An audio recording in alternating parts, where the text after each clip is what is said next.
오늘 저는 따뜻한 이야기로 여러분이 푹 잘 수 있도록 도와드릴게요. 그러니 좋아요와 구독 부탁드려요.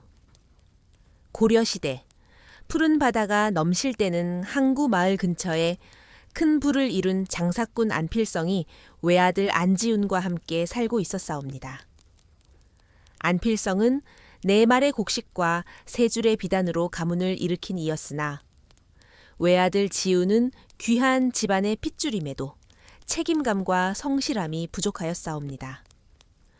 부모의 극진한 사랑 속에 자란 탓에 작은 바람에도 상처받을까 염려한 나머지 엄한 훈육을 하지 못한 까닭이 아니겠사옵니까. 지훈은 혼인을 하여 가정을 꾸렸음에도 여전히 총각 시절과 다름없이 친구들과 어울리며 한량처럼 세월을 보내곤 하였사옵니다. 어느 맑은 가을날 안필성은 아들의 장례가 근심되어 방 안으로 불러 앉히고 나지막이 말을 꺼내셨사옵니다. 지훈아, 네가 어찌하여 혼인을 하고도 여전히 한량처럼 지내는 것이냐. 가정을 꾸린 가장이라면 가업을 잇고 생계를 책임져야 할 터인데 내게 무슨 큰 뜻이 있느냐. 이제라도 마음을 다잡고 생업에 힘써보는 것이 어떻겠느냐. 지훈은 고개를 숙인 채 우물거리며 대답하였사옵니다. 아버님, 저도 책임의 무게를 모르는 바 아니옵니다. 허나 무엇을 시작해야 할지 도무지 감이 잡히지 않사옵니다. 아버님께서 100냥의 은전을 내주신다면 저도 한번 힘써 보겠나이다. 안필성은 아들의 말에 반신반의하면서도 희망을 품고 더 묻지 않고 은전 100냥을 내주셨사옵니다. 지훈은 은전을 품에 안고 항구의 번화한 거리로 나섰사옵니다. 거리에는 점포들이 즐비하고 상인들의 호객 소리가 요란하였사옵니다. 아버지께 큰 소리쳤던 터라 마음은 무거웠으나 늘 놀기만 하던 지훈은 무엇을 해야 할지 막막하기만 하였사옵니다. 그때 나무를 파는 점포가 눈에 들어왔고 별다른 생각 없이 나무 장사라도 해볼까 하며 은전 100냥으로 나무를 사들여 배를 띄우고 장사를 시작하였사옵니다. 그날 나무를 모두 판 지훈은 손익을 따져보니 30냥을 손해보고 손에 남은 것은 고작 70냥뿐이었사옵니다. 집으로 돌아온 지훈에게 안필성이 물으셨사옵니다. 지훈아, 오늘 장사로 얼마나 남겼느냐? 예, 아버님, 70냥이 남았사옵니다. 안필성은 미소를 띠며 고개를 끄덕이셨사옵니다. 첫 장사치고 제법 남겼구나. 내일도 나가 힘써보거라. 다음 날 지훈은 다시 나무 장사를 하였으나 또다시 30냥을 손해보고 40냥만 남았사옵니다.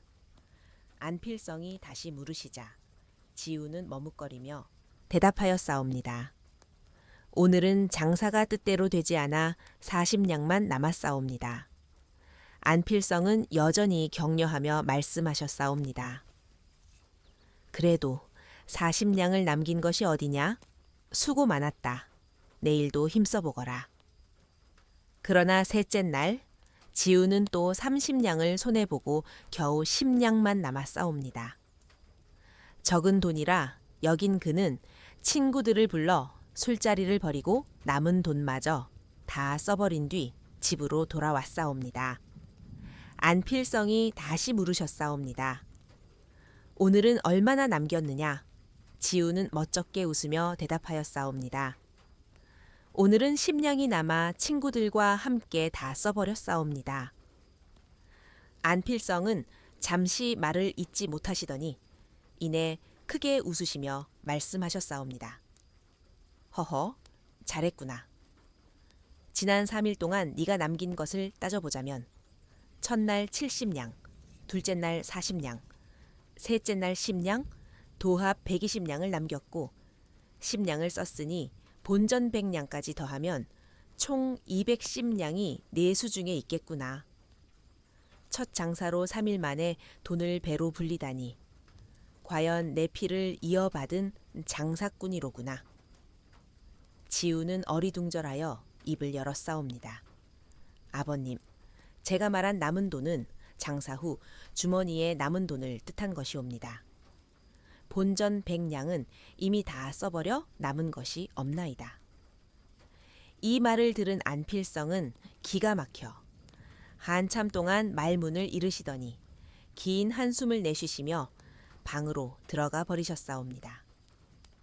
아들의 장래가 더욱 걱정스러운 안필성은 다음 날 다시 지훈을 불러 말씀하셨사옵니다. 지훈아, 지난번 장사는 좋은 경험이 되었을 터이다. 장사를 하다 보면 이익도 손해도 비일비재하니라. 내가 너를 아무 준비 없이 거리로 내보낸 잘못도 있으니 이번에는 내 말대로 하면 필시 큰 이익을 얻을 것이야. 안필성은 지훈에게 은전 3,000냥을 내주시며 강원도에 가서 명태를 사들여 배 한 척에 가득 채우라 하셨사옵니다.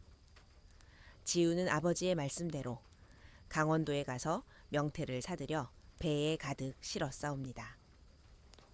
허나 500냥 가까운 돈을 손에 쥔 지훈은 곧바로 집으로 돌아가지 않고 한양으로 유람을 떠났사옵니다. 한양의 번화한 거리에는 구경거리와 즐길 것이 많아 사나흘이 훌쩍 지나갔사옵니다. 배가 고향 항구에 닿을 때가 되었음을 깨달은 지훈은 한양을 떠나려던 찰나 어느 집 앞에 백냥점이라 적힌 깃발이 걸린 것을 보았사옵니다. 호기심에 이끌린 지훈은 그 집 안으로 들어갔사옵니다. 북채를 쳐서 임금을 내면 점을 쳐주는 여인 윤혜령이 앉아 있었사옵니다.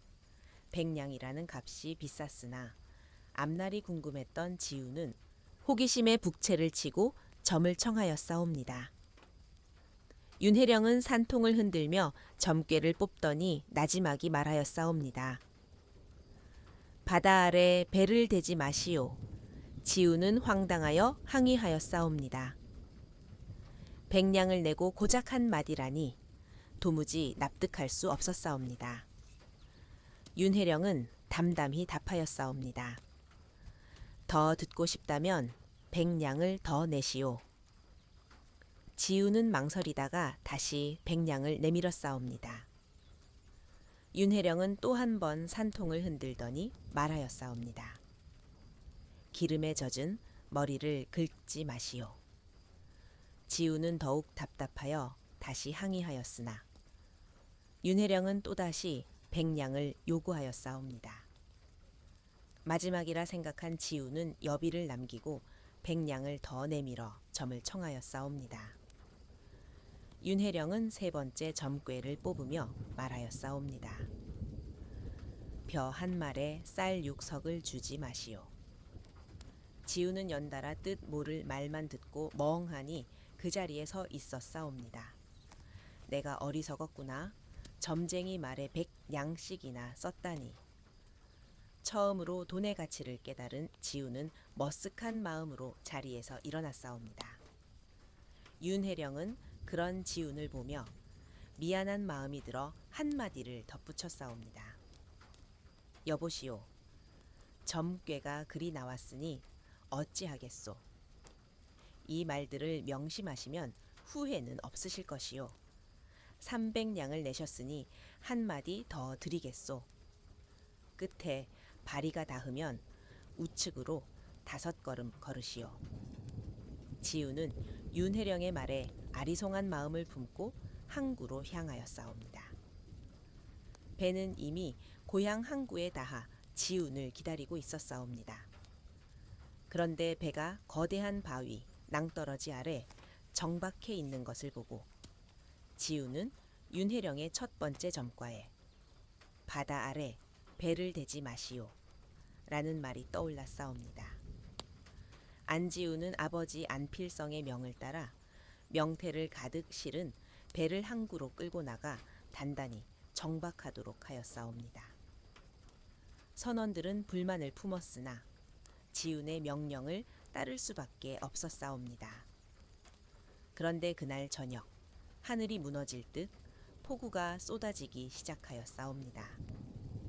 산사태가 일어나며 바위 절벽 아래 정박했던 배들이 굴러내려온 돌과 토사로 인해 모조리 파손되었사옵니다. 이를 목격한 지우는 자신의 배가 무사한 것을 보고 가슴을 쓸어내리며 점쟁이 윤혜령의 말이 신기하게 맞아떨어진 것에 놀라움을 금치 못하였사옵니다. 그날 밤 기쁜 마음에 들뜬 지우는 오랜만에 만난 친구들과 어울려 술을 거나하게 마시고 늦은 시각 집으로 돌아왔사옵니다. 너무 늦은 때라 부모님께 인사를 드릴 엄두를 내지 못하고 불 꺼진 자신의 방으로 조용히 들어갔사옵니다. 아내 민소영은 평소 지훈이 잠자던 아랫목에서 깊이 잠들어 있었사옵니다. 지훈은 아내를 깨우기 미안하여 윗목에 이불을 펴고 누웠사옵니다. 술기운에 취해 비틀거리던 중 벽에 걸려있던 동백기름 병을 실수로 건드려 머리에 기름을 쏟고 말았사옵니다. 그 순간 윤혜령의 두 번째 점과에 기름에 젖은 머리를 긁지 마시오라는 말이 떠올랐사옵니다. 술에 취한 데다 졸린 마음까지 더해진 지우는 기름에 젖은 머리를 긁지 않고 잠에 빠져들었사옵니다. 다음 날 해가 중천에 뜬 늦은 아침 지우는 뒤늦게 눈을 떴사옵니다. 여전히 이불 속에 누워있는 아내를 깨우려 했으나 소영은 아무런 기척 없이 고요하였사옵니다. 가까이 다가가 보니 입께는 흥건한 피가 고여 있었사옵니다. 지우는 놀란 마음에 집안 사람들을 불러 소리쳤고 곧 집안은 발칵 뒤집혔사옵니다. 시간이 흘러 관에서 나장과 포졸들이 들이닥쳤고 소영이 죽은 시점에 방에 있던 지훈을 범인으로 의심하였사옵니다. 지훈은 포박에 묶여 관하로 끌려갔고 관에서는 지훈이 아내를 죽였다는 자백을 얻으려 혹독한 취조를 시작하였사옵니다. 지훈은 억울한 마음에 울부짖어 싸웁니다. 저는 윤혜령의 첫 번째 점괘를 따라 배를 안전한 곳에 정박하였고 두 번째 점과에대로 기름에 젖은 머리를 긁지 않았사옵니다. 그런데 어찌 이런 일을 당해야 하옵니까? 그때 취조를 기록하던 서리의 붓끝에 커다란 키파리가 앉았사옵니다. 지우는 순간 윤혜령의 세 번째 점과에 붓끝에 키파리가 앉으면 우측으로 5걸음 걸으시오 라는 말이 떠올라 저도 모르게 웃음이 터져 나왔사옵니다. 취조하던 서리가 급한 상황에 웃는 지훈을 보고 이유를 따져 물었사옵니다. 지훈은 담담히 점쟁이의 이야기를 꺼내며 네 번째 점괘를 따른 것일 뿐이라고 대답하였사옵니다. 이 이야기는 곧바로 고을 원님인 최도윤에게 전해졌사옵니다. 최도윤은 지훈의 행동이 기묘하다 여겼으며 아내를 죽이고도 도망치지 않고 키파리 따위에 웃는 남편의 태도가 의심스러웠사옵니다. 이에 병리에게 사건을 다시 조사하라 명하였사옵니다. 재조사가 이루어지자 지훈과 소영이 평소 원만한 사이였으며 지훈이 아내를 살해할 동기가 없음이 밝혀졌사옵니다. 최도윤 원님은 직접 지훈을 불러 물으셨사옵니다. 여보게, 조사해보니 자네가 아내를 살해할 의도가 없어 보이네. 허나 자네가 그 방에 있었던 것이 사실이니 다른 증거가 없으면 범인으로 볼 수밖에 없네. 달리 할 말이 있는가? 지훈은 담담히 대답하였사옵니다. 소인은 억울할 뿐이옵니다. 다만 윤혜령에게 들은 마지막 점과에 벼 한 말에 쌀 석 섬을 주지 마시오라는 말을 떠올렸사옵니다. 원님께서 소인의 억울함을 풀어주시길 소원하옵니다. 최도유는 고개를 갸웃하며 중얼거리셨사옵니다. 벼 한 말에 쌀 6섬이라 알다가도 모를 말이로구나. 이 말의 뜻을 곰곰이 생각해 보겠네. 허나 증거가 나오지 않으면 자네를 범인으로 볼 수밖에 없네. 최도유는 점괘가 터무니없어 보였으나 지훈이 말한 윤혜령의 말이 사건의 실마리가 될지도 모른다고 여겼사옵니다. 지훈은 낭비벽은 있으나 사람들과 원만하고 선량한 인물로 알려져 있었기에 원님은 신중을 기하여 판결을 내리기로 하였사옵니다.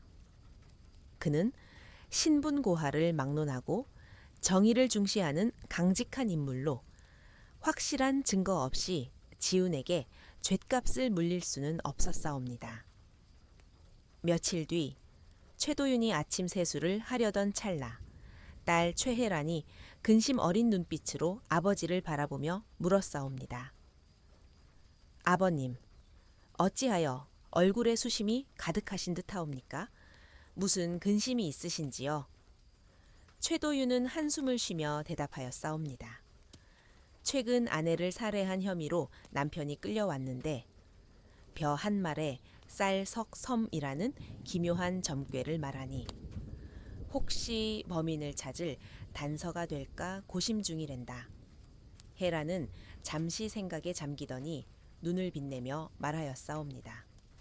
아버님, 그 말의 뜻을 풀어보면 벼 한 말은 도정한 쌀 석섬을 뜻하고 나머지 쌀겨 7도에 즉 격을 나쁜 것으로 여기는 것이옵니다.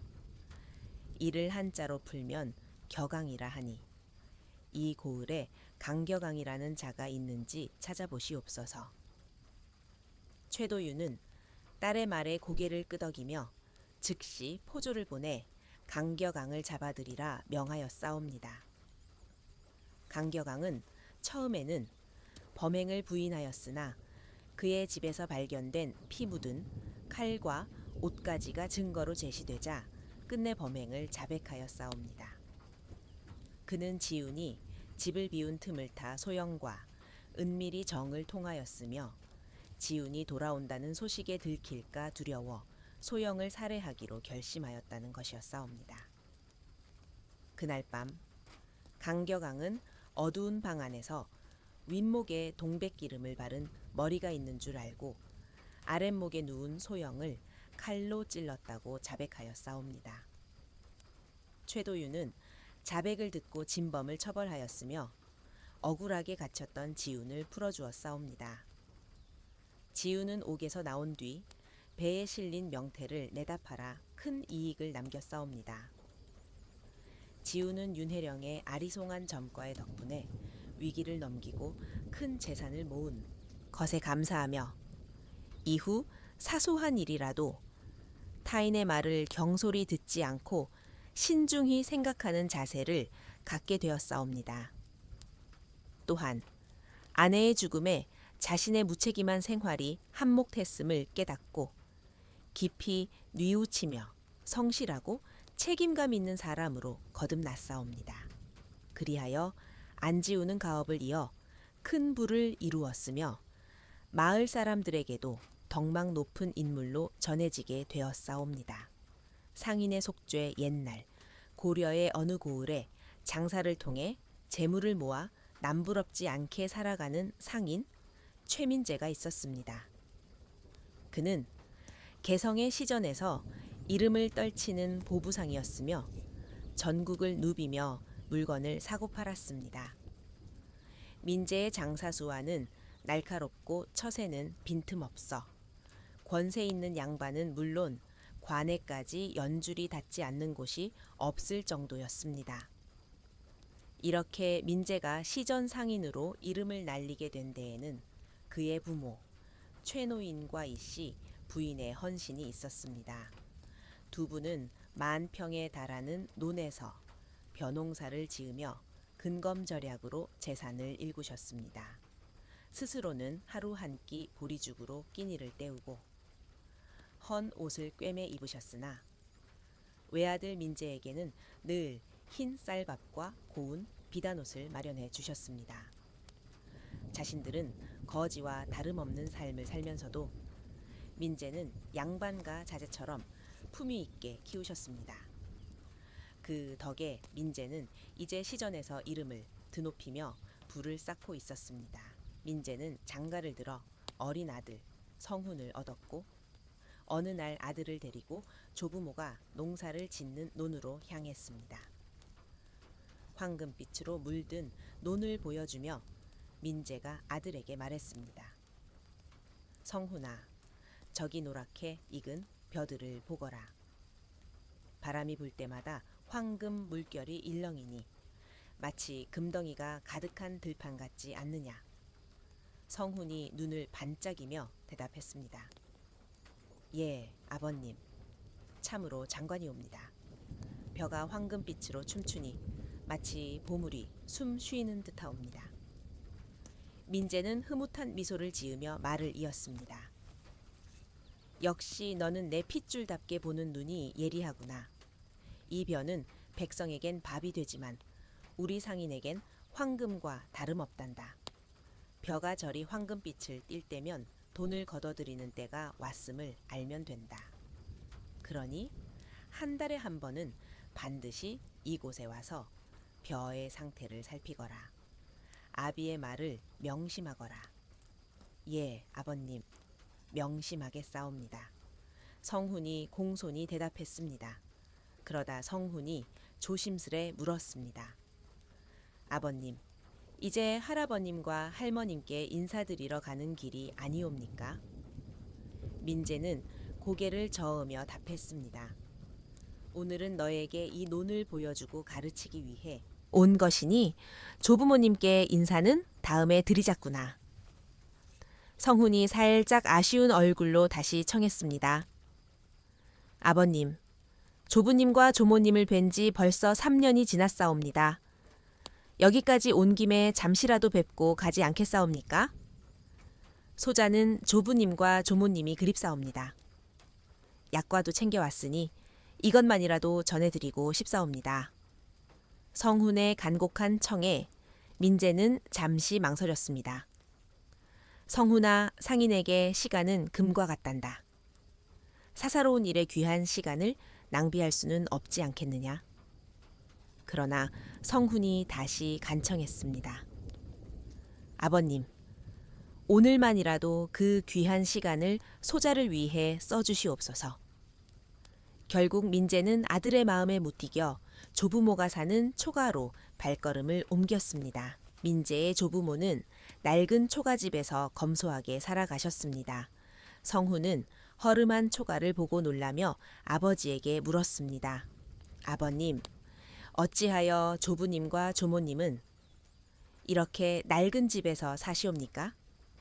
우리 집에는 빈방이 많으니 모셔와 함께 살면 좋지 않겠사옵니까? 이 집이 무너지면 조부님과 조모님이 다치실까 염려되옵니다. 민재는 부드럽게 웃으며 대답했습니다. 성훈아, 네 마음이 이리 곱다니 아비로서 뿌듯하구나. 하지만 이 집은 무너지지 않는단다. 조부님은 이 초가를 무척 아끼시며 손재주가 좋아 낡아 보이는 집도 늘 고치고 또 고치셔서 수십 년을 사셨어. 조부님은 근검절약을 몸소 실천하시는 분이시지. 군자의 덕목을 품으신 분이니 농민이지만 군자라 불러도 손색 없으신 분이란다. 성훈이 감탄하며 말했습니다. 그렇군요.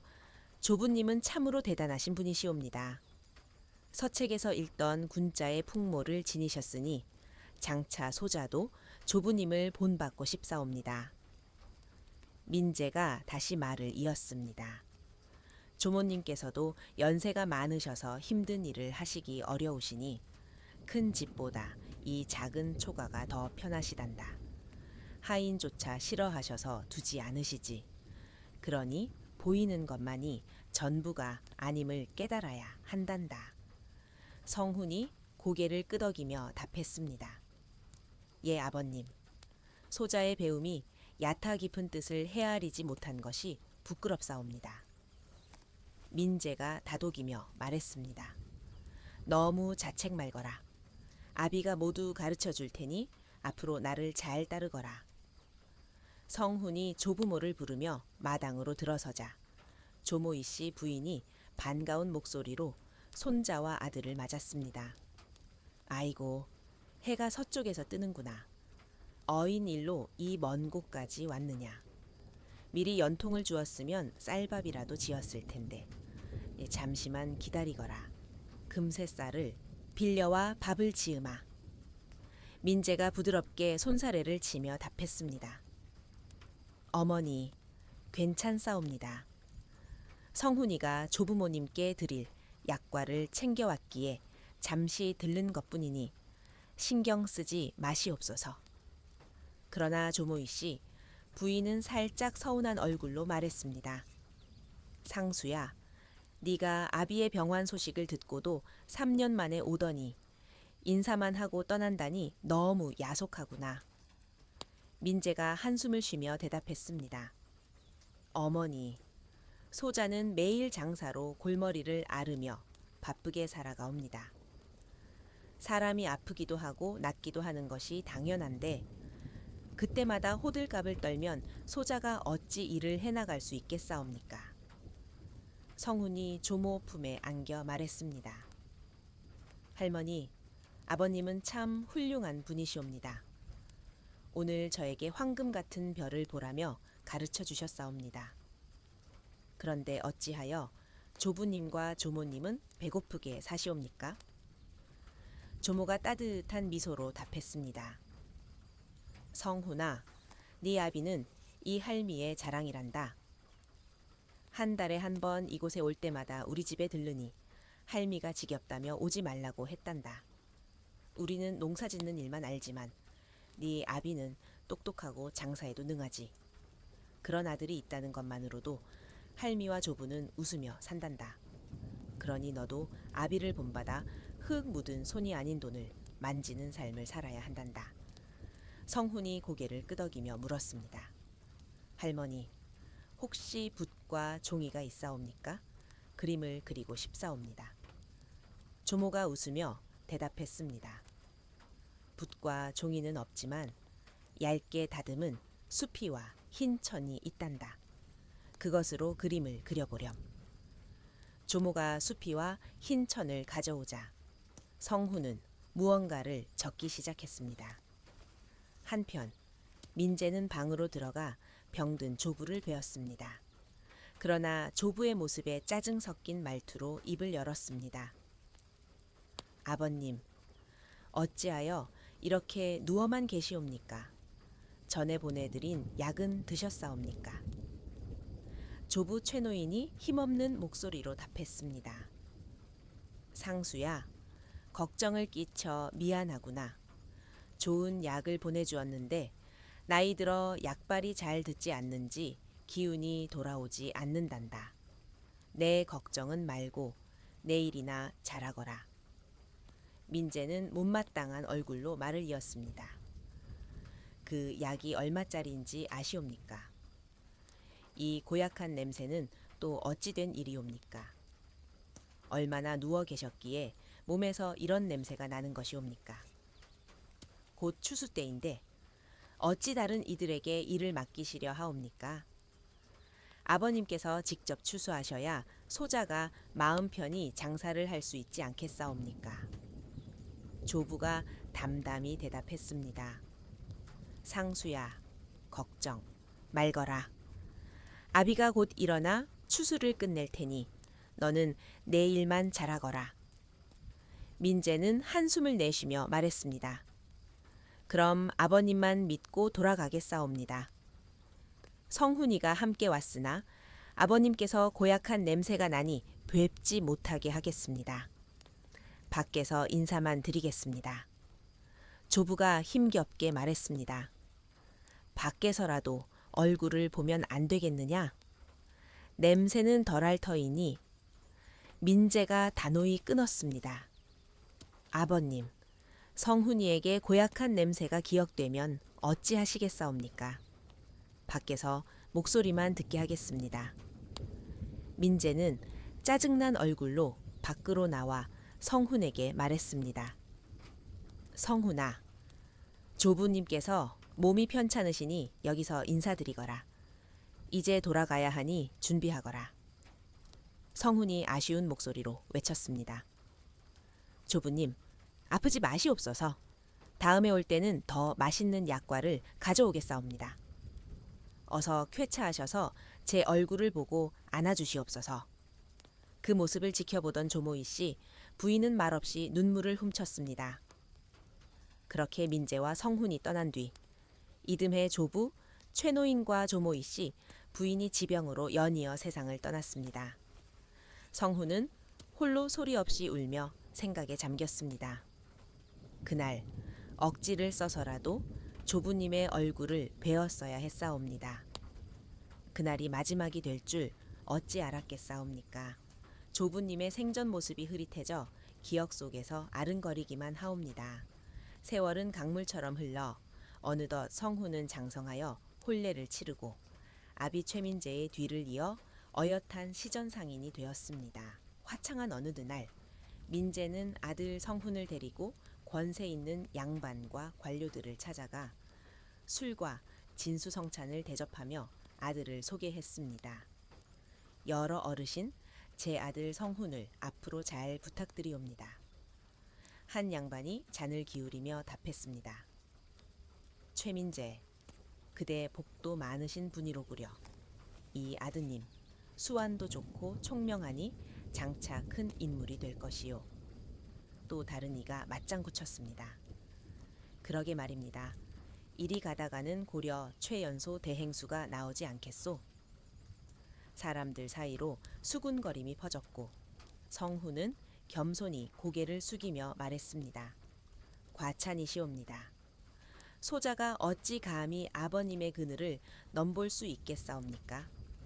아직 배움이 부족하니 여러 어르신의 조언을 간곡히 청하옵니다. 민재는 흐뭇한 미소를 지으며 말했습니다. 이제 소자는 일선에서 물러나 뒷방에서 한가로운 세월을 즐기려 하옵니다. 남은 시간으로 그간 미뤄둔 일들을 하며 유유자적 살아가고자 하옵니다. 잠시 후 사람들과 헤어진 뒤 성훈이 민재에게 조심스레 물었습니다. 아버님, 저 어르신들을 진심으로 믿으시옵니까? 민재는 담담히 답했습니다. 성훈아, 사람을 믿는 것은 어리석은 짓이란다. 아비는 그 누구도 믿지 않느니라.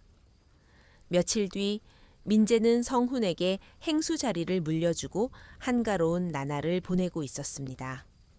그런데 어느 날 벼농사를 살피러 논에 다녀온 성훈이 다급한 목소리로 아버지를 찾았습니다. 아버님, 큰일 났사옵니다. 민재가 놀라 물었습니다. 무슨 일이냐? 어찌 그리 호들갑을 떠느냐? 성훈이 숨을 고르며 답했습니다. 우리 황금빛 논이 더 이상 금빛을 띠지 않사옵니다. 일손이 부족해 부득이 세 사람을 구해 벼농사를 맡겼는데 벼가 누렇게 변하며 금빛은커녕 수도 절반으로 줄었사옵니다. 아버님 말씀대로 벼는 주인이 직접 키워야 황금빛을 내는 것이옵니다. 소자의 시간은 금과 같으니 논으로 내려갈 수는 없사옵니다. 그러니 아버님께서 우리의 황금 논을 맡아주시옵소서. 아버님께서는 이제 일선에서 물러나 시간이 금이 아니시니 그 시간을 논에 쏟아주시옵소서. 민재는 성훈의 말에 크게 놀랐으나 평소 아들에게 했던 말들이 떠올라 반박할 말을 찾지 못했습니다. 성훈이 단호히 말을 이었습니다. 아버님, 소자가 불편함 없이 지내실 수 있도록 채비를 갖추겠사오니 아무 걱정 마시고 내려가시옵소서. 성훈은 그렇게 말하고는 돌아섰습니다. 민재는 어이가 없다는 듯 아들의 뒷모습을 한참 바라보며 생각에 잠겼습니다. 차라리 잘 됐구나. 한적한 고을에서 시간을 보내며 기반계도 마음껏 드나들 수 있겠지. 마누라는 이곳에 두고 혼자 내려가 2, 3년 즐기다 돌아오면 되겠어. 농사는 일꾼들에게 맡기고 나는 한가로이 지내면 그만이니 더할 나위 없이 좋겠구나. 며칠 뒤 성훈은 민재를 조부모가 살던 낡은 초가로 데려갔습니다. 민재는 어리둥절하여 물었습니다. 여긴 어인 일로 온 것이냐? 조부모님께 인사차 들른 것이냐? 성훈이 담담히 답했습니다. 아니옵니다. 이곳이 아버님께서 지내실 곳이옵니다. 추수가 끝나 하실 일이 많지 않으니 적적하실까봐 집을 수리하지 않았사옵니다. 겨울을 나고 씨를 뿌릴 때까지 시간이 많으니 아버님께서 집을 손보며 지내시면 즐거우실 것이옵니다. 민재는 어안이 벙벙하여 말했습니다. 무슨 소리냐? 내가 이곳에서 어찌 지내란 말이냐? 성훈이 단호히 대답했습니다. 아버님께서 태어나고 자라신 집이 아니옵니까? 소자가 어릴 적 아버님께서 이 집을 조부님도 좋아하셨다고 말씀하셨사옵니다. 자식은 아비를 따라야 한다 하셨으니 아버님께서도 이곳에서 지내셔야 하지 않겠사옵니까? 민재는 할 말을 잃고 멍하니 서 있었습니다. 그때 성훈이 소매에서 낡은 천을 꺼내 보이며 말했습니다. 걱정 마시옵소서. 소자가 아버님께 배운 바를 이 낡은 천에 적어 간직했사옵니다.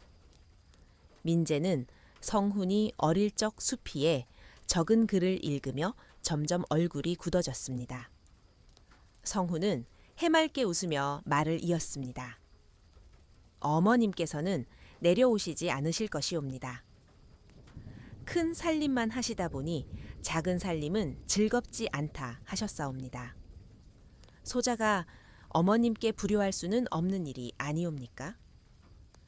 그리고 아버님께서 다른 일을 믿지 말라 하셨으니 하인도 내려보내지 않겠사옵니다. 이 정도면 아버님께서 원하시는 대로 준비된 듯하오니 부족한 것이 있으시면 말씀하시옵소서. 민재는 말없이 성훈의 얼굴만 바라보았습니다. 성훈은 말을 이어갔습니다. 부엌에 보리쌀 한 자루를 두었사옵니다. 매달 초하루 벼농사 일꾼에게 보리쌀 한 자루를 가져다 주라 당부했으니 끼니 걱정은 마시옵소서.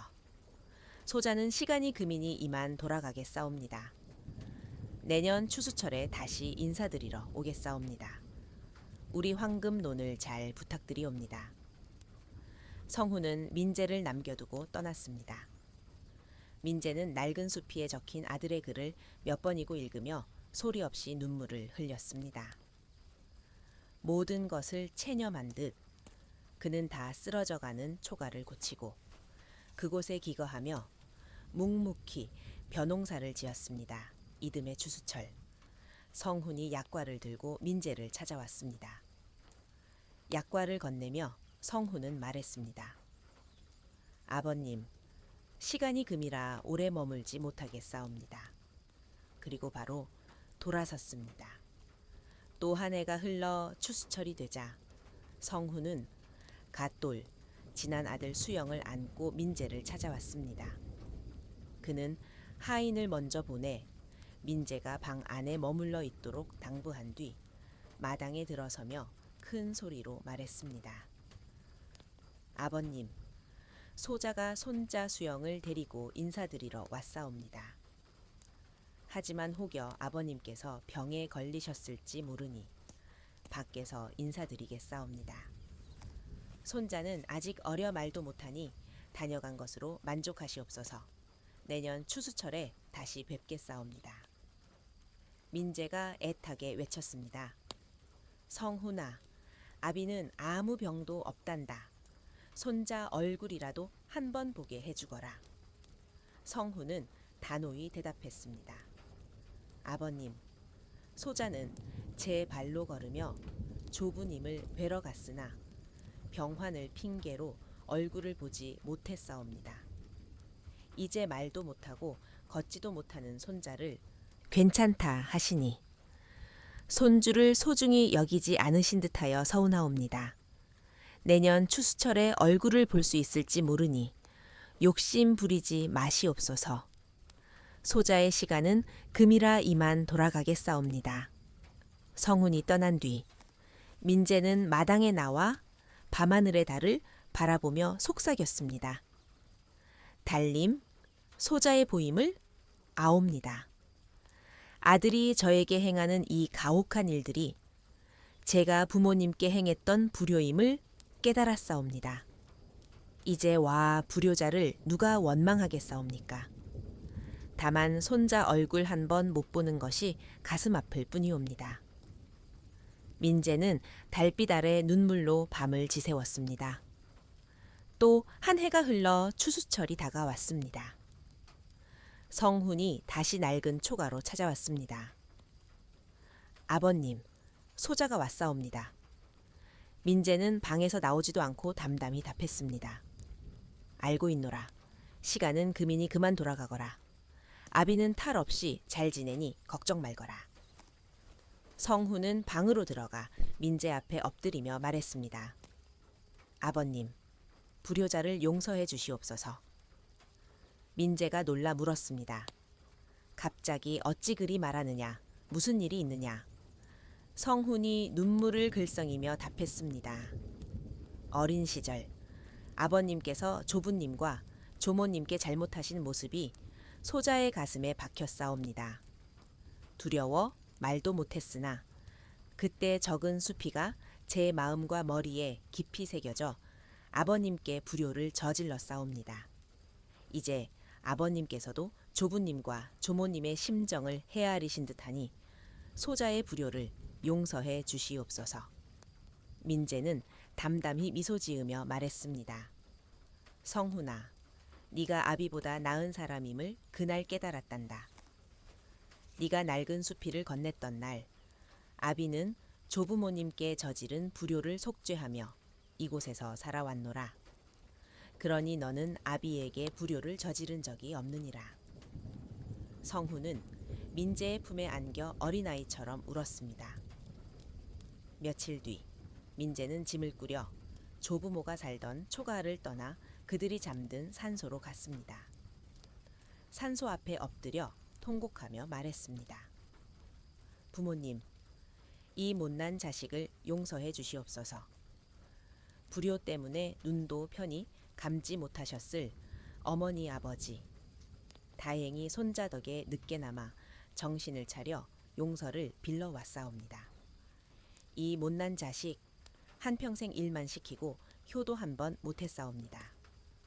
다음 생에 다시 자식으로 태어나 이번 생에 못한 효도를 하게 허락해 주시옵소서. 민재는 한참을 산소 앞에서 울부짖었습니다. 그는 산소 곁에 움막을 짓고 3년간 묘를 돌보며 살다 다시 조부모가 살던 초가로 돌아와 그들이 하셨듯 벼농사를 지으며 여생을 보냈다고 합니다.